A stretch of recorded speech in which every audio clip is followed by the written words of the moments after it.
I remember our conversation and you mentioned being the genealogist. I just assumed that you would be the person spearheading these efforts, but you said that you don't want to step on any toes, but those gatherings aren't happening. So just Mhm. share with my audience how you kind of circumvent that process and still get together with relatives when you can. Yeah. So what we talked about last time was even though I'm 42, I still feel like one of the kids because a Hmm. lot of our aunts and uncles and my mom in this case, they're still living.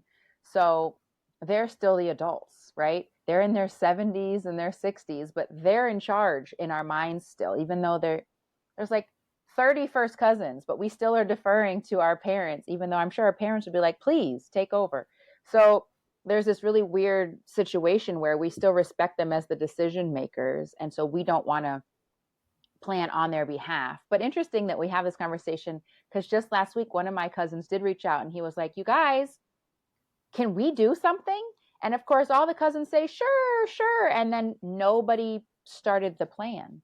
So I Hmm. finally said, okay, August. Will August work? Like somebody has to move it along. Just saying, yay, let's get together isn't going to make a plan where everybody can fly and drive in to a central location.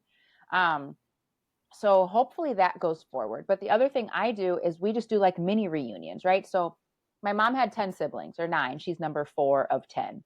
So there's a lot of cousins.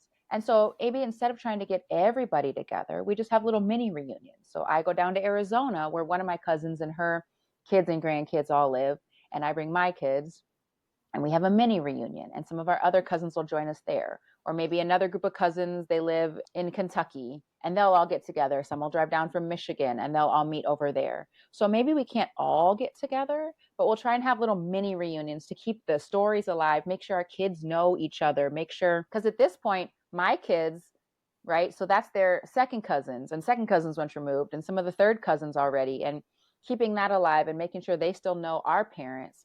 And it matters to feel that connected. We'll get together and we'll be having these conversations and we'll be like, wait, you do that thing too?